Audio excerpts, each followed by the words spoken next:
We're going to talk about putting on a Dai carrier with adjustments for a smaller baby. A Dai is a carrier that has a panel of fabric and 4 straps. There are 2 waist straps that are shorter, and there are 2 arm straps or shoulder straps that are longer. You might find a Dai that is canvas or made out of woven material. You'll also find variations on the waist that are rings or buckles, but this is your standard Dai style carrier. You're going to tie it on apron style with the print, the part that would normally be facing out, facing my body, hanging straight down. I am going to take a breath in when I tie the double knot on my back. That way when I do breathe in, it doesn't cause a gap in the carrier. After I tie that on, I'm going to tuck the straps up in my waist here to keep them off the ground and so that I don't get them confused later. Then I'm going to grab my baby. We're going to pretend that this is a baby who's not ready to be legs out yet. She's still in that natural curled up position, and as always with any carrier, we don't want to force the baby into an unnatural position. We want to support the baby in her natural position. So she's the one that's all curled up. I'm going to hold her here. I'm going to put one hand under the back and walk it up over baby's back. Now I'm going to double check this seat. I'm going to make sure that we've created this little pocket between us for her body to be supported in. And then I'm going to curl these straps up over my shoulders. One on this side and one on that side, with one hand always on baby. Now I'm going to reach around behind me. Oh, I'm going to pull these down.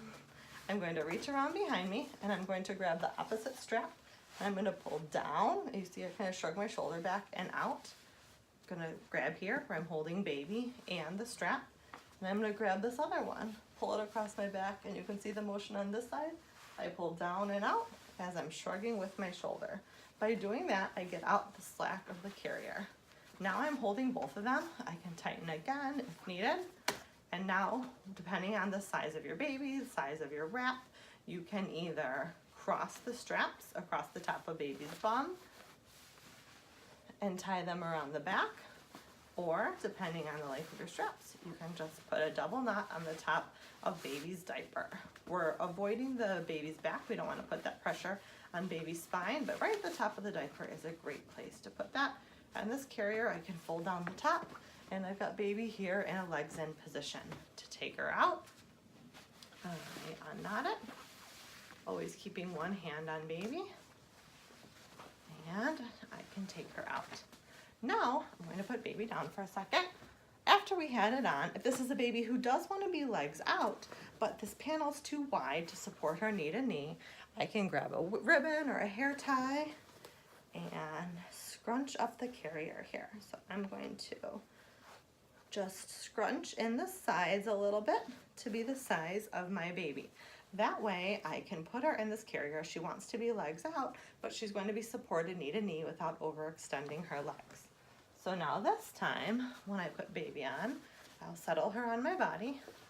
I'll walk this carrier up her back here, double check our seat, make sure she's got a great seat there, put them up over my shoulders, and you'll see here that this is a lot narrower and that supports her bum in that M position without overextending her legs. And I would do the same thing. I'd cross them in the back, tighten, shrug my shoulders, and be able to tie them the top of the diaper. One last option for modifying a Dai style carrier that is a commonly used adjustment is actually before you tie it on. If you know that your baby is shorter than the panel height and you don't want your baby to get swallowed up in it, when it's hanging down here, you can actually fold it over. So I have the waistband here.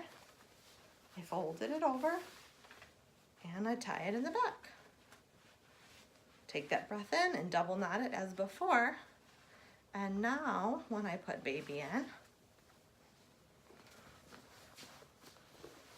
fold it up here, you can see that she's not swallowed in the carrier so much. So when I put it on, I might not have to fold it down, or if she's really short, that way the carrier is coming up to the top of her neck, the bottom of her ears, but it's not swallowing her. So those are some adjustments that you can make with a Dai for a smaller baby. As we talked about, you can either do legs in, you can use a ribbon to cinch the waist, or you can roll the waist, or you can do a combination of those depending on the size of your baby. Enjoy using your May Dai.